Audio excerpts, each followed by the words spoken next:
Programme के सह प्रायोजक हैं इंद्रधनुष ऑर्गेनिक खाद।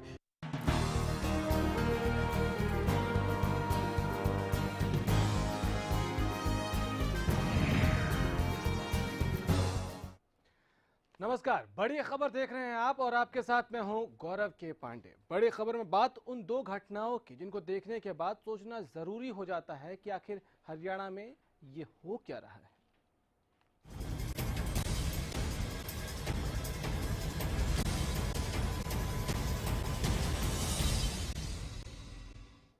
मेवात में एक दलित परिवार दबंगों के खौफ से तंग आकर गांव छोड़ देता है। आरोपों के छींटे सरपंच के सफेद कुर्ते पर भी हैं। मसला गांव में दलित परिवारों के साथ हो रही नाइंसाफी का है, तो दूसरी तरफ इंद्री में सरकार की पढ़ी लिखी पंचायत की आड़ में दबंग दलितों को निशाना बना रहे हैं। दरअसल इंद्री में एक सरपंच के परिवार को दबंगों का हमला झेलना पड़ा, क्योंकि चुनाव जीतने के बाद से ही चुनावी रंजिश चल रही थी और आरोपी पक्ष मौका ढूंढ रहा था कि इस परिवार को शिकार कैसे और कब बनाया जाए। ये रिपोर्ट देखिए। सूबे में ये क्या हो रहा है? मेवात में दलित परिवार का पलायन, इंसाफ की आस टूटी तो छोड़ दिया गांव। इंद्री में दलित सरपंच के परिवार पर हमला, चुनावी रंजिश में 10 से ज्यादा लोग जख्मी। कटघरे में खड़ा कानून सवालों के बौछार से छलनी हो गया। उससे पहले दो तस्वीरें आपको दिखाते हैं। पहली तस्वीर मेवात की, जहां नीमखेड़ा गांव में दलित परिवार इंसाफ के लिए भटक रहा है। खौफ के आगे बेबस परिवार ने गांव छोड़ दिया। दबंगों का डर इतना है कि वापस लौटने के नाम से ही परिवार सहम जाता है। जबकि दूसरी तस्वीर इंद्री की, जहां दलित सरपंच का परिवार दबंगों की गुंडई का शिकार हो गया। अस्पताल में पड़े इन जख्मी लोगों का कसूर सिर्फ इतना है कि ये दलित हैं और चुनावी रंजिश में दबंगों का खूनी इंतकाम झेल रहे हैं। इन दोनों घटनाओं का गहराई से विश्लेषण करें तो समझ आता है कि मेवात के नीमखेड़ा गांव को छोड़ने वाले दलित परिवार को कथित तौर पर दबंगों ने धमकाया था। इन लोगों का आरोप है कि घर में घुसकर बेटियों को उठाने की धमकी दी जा रही थी। दिन दहाड़े दलितों को शिकार बनाया जा रहा है, मारपीट की जा रही है। पीड़ित परिवार का यह भी कहना है कि गांव के सरपंच रौब दिखाकर मामला दबाने की कोशिश कर रहे हैं, जबकि मामले में डीएसपी ने जल्द गिरफ्तारी का आश्वासन दिया है। इंद्री के गांव छापर में दलित सरपंच के परिवार पर अगड़ी जाति के कुछ लोगों ने हमला कर दिया, जिसमें पीड़ित परिवार के कई लोगों को गंभीर चोटें आई। आरोप है कि महिला सरपंच के परिवार को चुनाव जीतने के बाद से ही धमकियां मिल रही थी। पंचायती चुनाव में एससी वर्ग की महिला ने चुनाव जीता, जबकि गांव छापर सामान्य श्रेणी में आता है। इस बात पर चुनावी रंजिश लंबे समय से बनी हुई थी। 3 दिन पहले भी दोनों पक्ष में झड़प हुई थी, जिसकी शिकायत इंद्री थाने में की गई। आरोपी पक्ष सरपंच के परिवार पर मारपीट का आरोप लगा रहा है। हमें लोगों ने 200 वोट से जितवा दिया। उस दिन से लेकर आज तक ये हमारे से खुंद रखते हैं, रंजिश रखते हैं। आज मेरा भाई सुबह घास लेने गया हुआ था, इन्होंने ट्रैक्टर में हेड मार के उसको घेर लिया। हम उसको घेर के वहाँ मारना शुरू कर दिया। हम पीछे से गए, सारे भाई सारे घर वाले सारों ने मीटिंग कर रखी थी और गुंडासियों तलवारों से हमला कर दिया हमारे। सिर्फ 2 घटनाएं ही नहीं है जो कानून व्यवस्था को चुनौती दे रही हैं, बल्कि थानों में दर्ज शिकायतों से रजिस्टर अटे पड़े हैं। लेकिन कार्रवाई के नाम पर हकीकत एक जैसी ही है। सवाल सिर्फ कानून का नहीं, बल्कि दबंगों के शिकार हो रहे दलितों का भी है। सवाल ये भी है कि क्यों दबंगों पर कार्रवाई के नाम पर नाकाम है पुलिस? क्या दलितों की सुरक्षा पर सरकारें गंभीर नहीं? कब तक दबंगों के हाथों शिकार होते रहेंगे दलित? सुरक्षा सरकारों की जिम्मेदारी है, लेकिन दलित और दलित हित सिर्फ चुनावी शोर में ही सुनाई देता है। उसके बाद शोर भी गुम हो जाता है और दलित का दर्द भी। Bureau report, Haryana news. चलिए हम चर्चा शुरू करते हैं और ये समझने जानने की कोशिश करते हैं कि क्या जानबूझकर किसी षड्यंत्र के तहत दलितों को टारगेट किया जा रहा है, या ये सिर्फ एक कानून व्यवस्था के लचर हो जाने की बात है। हमारे साथ अशोक शर्मा जी इस वक्त स्टूडियो में मौजूद हैं। अशोक जी, बहुत स्वागत है आपका। आप पिछले कुछ वक्त में अगर हम देख रहे हैं, जिस तरह से खबरों में लगातार ये आ रहा है कि यहाँ दलितों की पिटाई कर दी गई, यहाँ दलितों के साथ अत्याचार हो रहा है, इन खबरों को कैसे देखते हैं? क्यों हो रहा है ऐसा? सामाजिक मानसिक विकलांगता है। कारण ये है कि चुनावी लोकतंत्र के अंदर अगर मुकाबला होता है और उस मुकाबले में अगर जिसे आप दबंग कह रहे हैं या तथाकथित ऊंची जातियां हैं, वो अगर दलितों से मुकाबला करते हुए हार जाती हैं तो उनका पता नहीं ऐसी कौन सी उन्होंने ईगो बना रखी है कि वो हिंसा का रूप ले लेती है। और वो जो हिंसा का रूप है उसको जो परिवेश, उसका जो पोषण करता है ना, वो हमारा सिस्टम करता है। मैं आज तक ये सोच के हैरान होता हूं कि कानून व्यवस्था जो कि इतनी सक्षम है कि किसी को अगर बाय द वे कानून पुलिस व्यवस्था इतना सख्त हो तो कोई मंदिर के दरवाजे से जूते नहीं चुरा सकता, और वहां दलितों और महिलाओं के प्रति विशेष रूप से इतनी आक्रामकता। मतलब इतना डर है। चलिए, एक बार को अगर कोई घटना हो जाती है तो आप तर्क दे सकते हैं कि भाई हर जगह हर वक्त पुलिस नहीं हो सकती है, कोई घटना हो गई, लेकिन उसके बाद पुलिस की क्या रिस्पॉन्सिबिलिटी है? उसके बाद वाले रोल में भी पुलिस ठीक नजर नहीं आती है। कई पिछले दिनों हमने रेप के मामले देखे। रेप के मामलों में पुलिस ने कभी 22 दिन लगा दिए मामला दर्ज करने में, कभी 2-2, 4-4 दिन तक कार्रवाई नहीं हुई। अभी क्राइम के मामले में हम देख रहे हैं, ये दलितों पर अत्याचार के मामले की, दलित डर के मारे गांव छोड़कर भाग गए। गांव जाने से वो उनकी रूह कांप रही है। ऐसा क्यों? क्राइम हुआ, उसके बाद क्या पुलिस कार्रवाई नहीं कर सकती है? गौरव जी, पुलिस प्रशासन चलता है मुखबरी और रुआब से। मुझे इस पुराने शहर के सदर बाजार का, अगर कभी थानेदार पहले कभी घोड़ों पर चला करते थे और एक थाना हुआ करता था कमानसराय के अंदर, अगर कभी थानेदार व्यापारियों को पता लगता ना कि बाजार में से निकलना है तो सारे यूं हो जाते थे कि आज एसएचओ साहब निकलेंगे। और आज ये हालत है कि पुलिस का कितना भी बड़ा अधिकारी निकल जाए कोई परवाह ही नहीं करता। आज जिसे आप दबंग कह रहे हैं, अगर पुलिस उन दबंगों के गिरेबान पर एक बार हाथ डाल दे तो दसियों को आंख हो जाएगी। लेकिन ये बाद में ऐसा होता है, पता नहीं राजनीतिक दबाव है, पता नहीं कैसी मिलीभगत है कि वो जाके भाई निपटा लो आपस में, आप फिर दबाव डाले जाते हैं समझौते के। और ये जो समझौता है ना, ऐसे अपराधों में वो अक्षम्य अपराध है। बिल्कुल। दो लोग हमारे साथ इस वक्त फोन लाइन पे हैं। डॉक्टर संजय शर्मा है बीजेपी से, और भारत भूषण बत्रा जी पूर्व विधायक भी हैं, कांग्रेस के नेता भी हैं। संजय जी, पहले आपसे जानना चाहूंगा, क्या एक्सप्लेनेशन है, क्यों दलितों के साथ अत्याचार के इतने सारे मामले सामने आ रहे हैं? इसको आप दलित अत्याचार के रूप में मत जोड़ें। ये कोई आपसी रंजिश का मामला है। कोई ऐसा नहीं है कि कोई मॉब था या कोई इस तरह के लोग थे कि उन्होंने दलितों के ऊपर आक्रमण किया। ये देखिए, ये जो भी हुआ बहुत निंदनीय है, बहुत घृणित है, और ऐसे लोगों को बिल्कुल बख्शा नहीं जाना चाहिए, और सरकार बख्शेगी भी नहीं। पुलिस प्रशासन अपना काम कर रहा है। कानून जिसने भी अपने हाथ में लिया उसके खिलाफ सख्त से सख्त कानूनी कार्रवाई की जाएगी। लेकिन मेरा आप लोगों से भी निवेदन है और बाकी लोगों से भी निवेदन है कि कृपया किसको बीजेपी के चश्मे से देखें। आपसे आप ये कहना चाह रहे हैं कि इसको बीजेपी के चश्मे से देखें? मैं बीजेपी के चश्मे से बात ही नहीं कर रहा हूं, मैं ओवरऑल बात कर रहा हूं। हाँ। कि कोई भी घटना होती है तो वो कोई, अगर तो किसी समुदाय में कोई झगड़ा है, दो समुदाय आपस में लड़े, तब आप उसको विषय मान सकते हैं। लेकिन एक आपसी किसी कारण से, रंजिश के कारण से, आपसी कोई दुर्भावना के कारण से कोई झगड़ा हुआ है, उसमें किस जाति का है किस नहीं जाति का है, वो विषय मुझे लगता है कि इसमें जोड़ना नहीं चाहिए। मेरा केवल इतना निवेदन है। लेकिन जिस भी व्यक्ति ने ये किया और जिसके खिलाफ भी किया है, उस व्यक्ति के खिलाफ कानूनी कार्रवाई होगी, सख्त से सख्त होगी, और हमारी पुलिस प्रशासन ने उसके खिलाफ पूरा एक्शन लिया है, और कानून अपना काम करेगा, उसको बख्शा नहीं जाएगा। ये चलिए, सुन लिया हमने। मैं पूरे संयम के साथ सुन रहा था आपको, आपने जो जो कहना चाहा हमने सुन लिया आपको।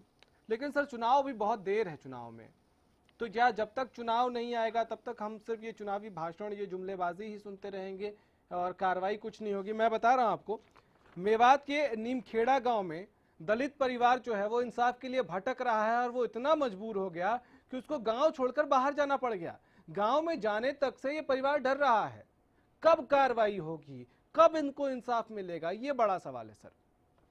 नहीं, कार्रवाई तुरंत हुई है, ऐसा कैसे कह रहे हैं कि आप कार्रवाई नहीं हुई है, उनको छोड़ना पड़ा? वो उनका आपसी कोई मसला इसलिए हुआ कि वो बाहर चले गए या किसी गांव छोड़ के गए हैं, लेकिन प्रशासन की कमी के कारण से या पुलिस के उसके ऊपर एक्शन ना लेने के कारण से ऐसा नहीं हुआ। लेकिन मैं आपके इस प्रतिष्ठित चैनल के माध्यम से पूरी जनता को, पूरे हरियाणा को आश्वस्त करना चाहता हूँ कि सरकार ऐसे किसी भी अपराधी को बख्शेगी नहीं। जो भी इस तरह के कानून को हाथ में लेगा उसको कानून अपने हिसाब से काम करके उसको बख्शा नहीं जाएगा। देखिए, ये ठीक है संजय अपराधी। हाँ, अशोक जी हैं हमारे साथ स्टूडियो में, आपसे एक सवाल पूछना चाहते हैं। अशोक जी। संजय जी नमस्कार। नमस्कार संजय जी, पीछे पानीपत के पास एक गांव में हिंदुओं के पलायन की बात उठी थी। मैंने टीवी पर उस घटना को बड़े माइन्यूटली ऑब्जर्व किया था। तो वहां के सरकार के प्रतिनिधियों ने यही तर्क दिया था कि यहाँ से हिंदू पलायन नहीं, यहाँ से तो अपनी मर्जी से, यहाँ तो मुसलमानों ने तंग ही नहीं किया, और सारा देश उस मामले में स्तब्ध था।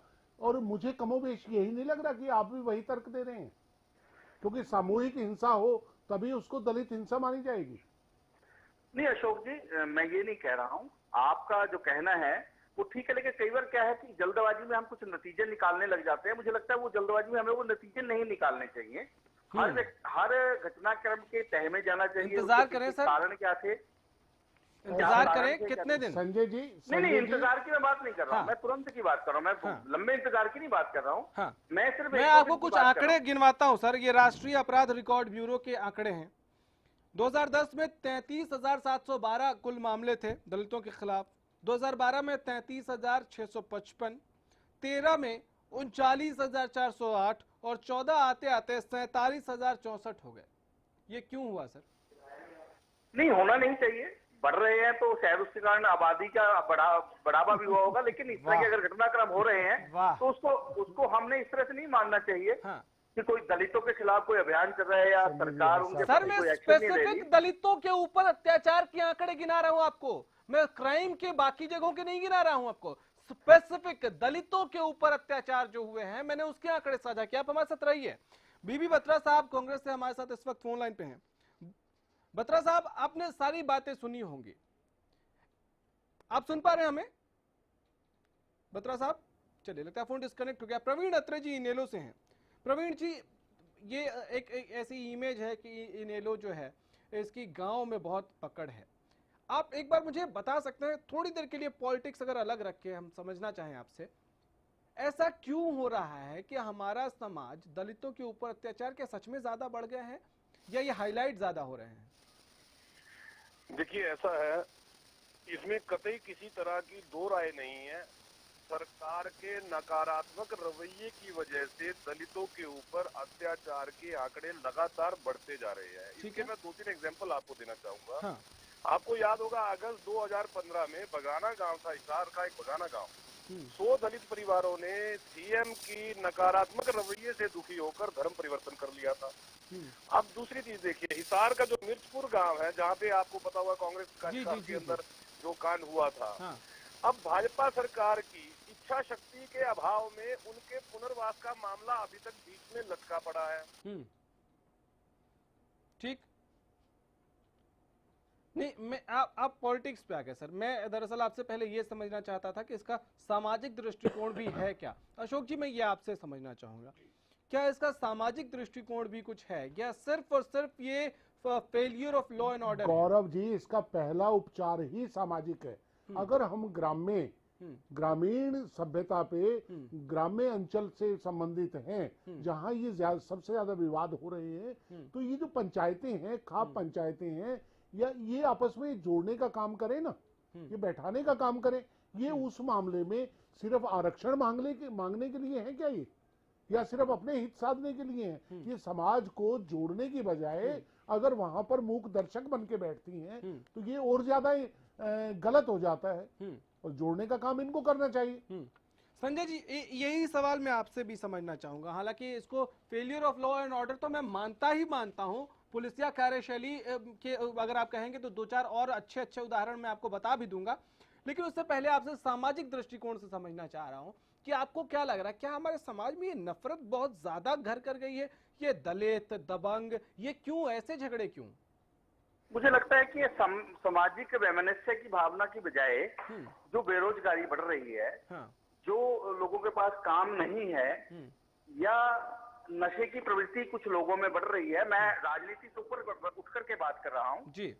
और जैसे मैंने कहा कि जनसंख्या आबादी भी बढ़ रही है, ये सब निश्चित एक मिश्रित कारण उसको मानेंगे। सर मैं आपको एक बात बताऊं, मैं आपको एक बात बताऊं कि पूरी दुनिया आज बढ़ते हुए पॉपुलेशन को ह्यूमन रिसोर्स बोलती है। आप समझते हैं कितना सकारात्मक ये है? ह्यूमन रिसोर्स एक रिसोर्स है और इस रिसोर्स को आपके प्रधानमंत्री भी रिसोर्स मानते हैं। उसके बावजूद आप ये कह रहे हैं कि पॉपुलेशन बढ़ रहा है इसलिए क्राइम बढ़ रहा है। मैं ये कह रहा हूँ ह्यूमन रिसोर्स बढ़ने के, मैं सिर्फ पॉपुलेशन बढ़ने की, मैं बेरोजगारी बढ़ने की बात कर रहा हूँ। हाँ। ह्यूमन रिसोर्सेज तो है, लेकिन उस रिसोर्सेज को किस वे में हम उपयोग कर रहे हैं, उसको हम सही दिशा दे करके उसको समाज के उत्थान के लिए। कितना दिन चाहिए आपको सही दिशा देने के लिए? नहीं वही ना, इसलिए आदरणीय प्रधानमंत्री श्री श्री नरेंद्र मोदी जी ने ऐसी बहुत सी योजनाएं बनाई हैं। हाँ। जिन योजनाओं के माध्यम से, जैसे कौशल विकास की बात हमने कही है कि जो सर जब तक ये जमीन पे उतरेंगी योजनाएं, तब तक कितने दलितों को बेघर होने के लिए हम छोड़ दें? तब तक हम कितने दलित, एक मिनट सुनिए, तब तक कितने दलितों को हम छोड़ दें सड़क पर आने के लिए? कितने दलित बेटियों की आबरू लूटने के लिए छोड़ दें? सर दलित का झगड़ा नहीं इसको हमें बनाना चाहिए। और मैं तो मीडिया से भी ये निवेदन करूंगा कि मीडिया एक बहुत बड़ा रोल होता है समाज में आपस में सामंजस्य, आपस में भाईचारा, आपस में प्रेम बढ़ाने के लिए मीडिया का बहुत बड़ा योगदान हो सकता है। मैं उस योगदान की आप लोगों से भी अपेक्षा करता हूँ। सरकारें, सामाजिक संगठन, सर सब कुछ हम ही से अपेक्षा कर लीजिए सर। और जिस पुलिस को आपको ये फटकार लगानी चाहिए कि उसके कार्यशैली की वजह से ये सब कुछ हो रहा है, उससे कुछ मत पूछिए, उस अधिकारी से कुछ मत आप उम्मीद करिए जिसको मोटी सैलरी इस बात के लिए मिलती है कि वो ये मुकम्मल तैयारी रखे अपने समाज में, अपने एरिया में, कि वहां कुछ भी इस तरह का नहीं होगा। थोड़ा सा ब्रेक ले लेते हैं, ब्रेक के बाद उम्मीदों पर खरा उतरने की कोशिश करेंगे।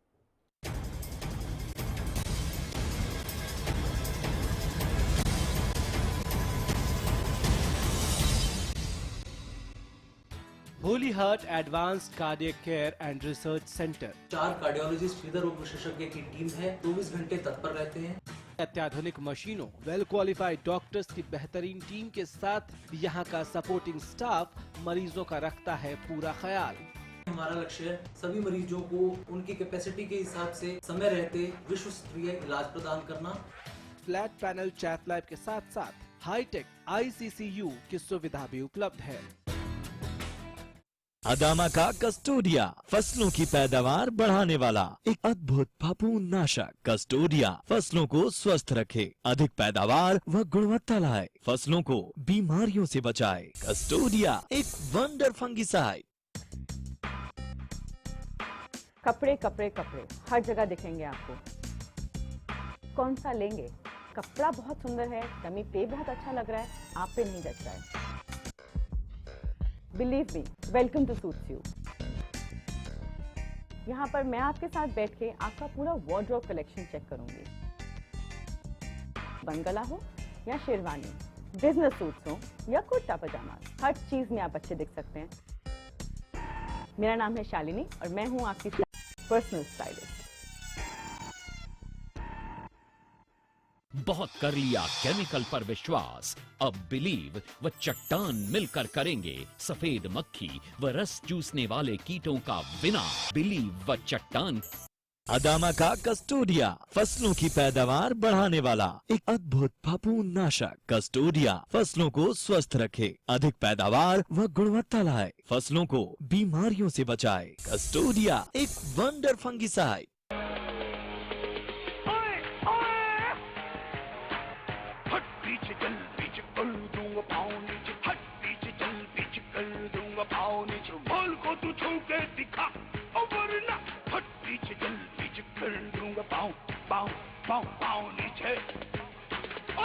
तेरी पकड़ूंगा, हाथों से जकड़ूंगा, जाने नहीं दूंगा तुझे, ऐसा मैं रगड़ूंगा। मुंडी तेरी पकड़ूंगा, हाथों से जकड़ूंगा, जाने नहीं दूंगा तुझे, ऐसा मैं रगड़ूंगा। कुछ न करना रे, दूर मुझसे रहना रे, फिर न कहना गोल धोबी जैसे धो दिया। ओए ओए हट पीछे चल, पीछे कर दूंगा पाँव नीचे, हट पीछे चल, पीछे कर दूंगा पाँव नीचे। रुमाल को तू छू के पकड़ूंगा पाँव पाँव पाँव पाँव नीचे।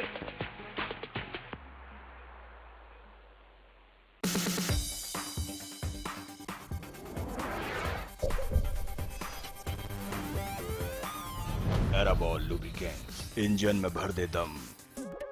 दादा दादी का लक्ष्य हेल्दी लाइफ, मम्मी डैडी का लक्ष्य हैप्पी लाइफ, तन्नू मन्नू का लक्ष्य जीनियस लाइफ, लक्ष्य दे brain and body fit to fight, Lakshya pure ghee for whole life, Lakshya Lakshya लक्ष्य प्योर घी। श्रेष्ठता और शुद्धता आपका हक, हमारा लक्ष्य, लक्ष्य प्योर घी।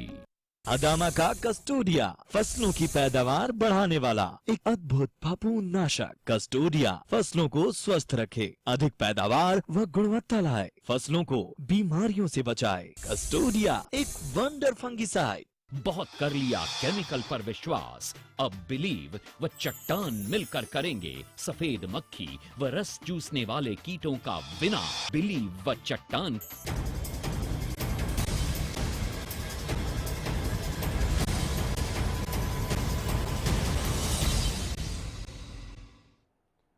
ब्रेक के बाद एक बार फिर से आपका स्वागत है। अशोक जी, हम जो चर्चा कर रहे थे, तो ऐसी परिस्थिति किसने बनाई?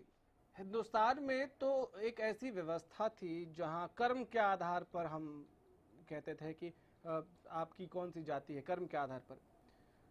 फिर उसके बाद जो व्यवस्था हमने देखी उसमें हर वर्ग को इज्जत देने के लिए, आप एक छोटा सा उदाहरण दे रहा हूं, कोई भी पूजा होती है उसमें कुंभकार की भी उतनी ही इज्जत है, माली की भी उतनी ही इज्जत है, जो ढोल बजाते हैं लोग उनकी भी उतनी ही इज्जत है। उनके बिना वो पूरा नहीं हो सकता फंक्शन, उनके बिना वो पूजा पूरी नहीं हो सकती है। तो जब हमारी सामाजिक व्यवस्था, हमारा समाज का ढांचा इतना अच्छा और खूबसूरत बनाया गया, मजबूत करने के लिए कोशिश की गई, तो फिर ये द्वेष क्यों और कैसे आ गया? आज जन्माष्टमी का पर्व है जी। एक बात मैं आपको याद दिला दूं कि प्रभु श्री राम जी भी शबरी के यहाँ जो जूठे बेर खाने गए थे ना, वो भी आदिवासी और दलित समाज से थी। और केवट जो मल्लाह के रूप में और सारी अपनी मर्जी से वो व्यवस्थाएं करता है, लेकिन समाज में आज स्वर्ण हो या कोई भी वर्ग हो, जो भी गीतकार है, कथाकार है, इन सारे प्रसंगों को बड़े सम्मान से गाते हैं। लेकिन हमने आत्मसात करना छोड़ दिया। हमने सिर्फ इस कान से सुनते हैं, उधर से निकाल देते हैं। और जो हमारी व्यवस्था के पोषक हैं वो इतने निर्मम और लाचार हो गए हैं कि उन्होंने लेट देम डू। ठीक है, सरफुद्दीन हमारे संवाददाता इस वक्त हमारे साथ फोन लाइन पे हैं। सरफुद्दीन, एक बात बताइए कि ये कब का मामला है, एग्जैक्टली कितने दिन हो गए जब इस दलित परिवार जो इंसाफ के लिए भटक रहा है और गांव छोड़कर चला गया, उसके साथ कब क्या हुआ था? सरफुद्दीन, आवाज मिल रही है? सरफुद्दीन,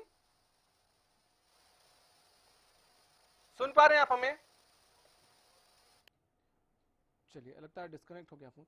लेकिन इतना वक्त लग जाता है कि एक परिवार इंसाफ की आस छोड़ देता है और पुरखों से, बाप दादाओं की जो भूमि थी, जहां वो जन्म लिए, जहां खेले, जहां पले बड़े, वहां से छोड़कर चले जाते हैं। कितना मजबूर रहा होगा वो परिवार जो अपने घर को छोड़कर कहीं और जाना पड़ा।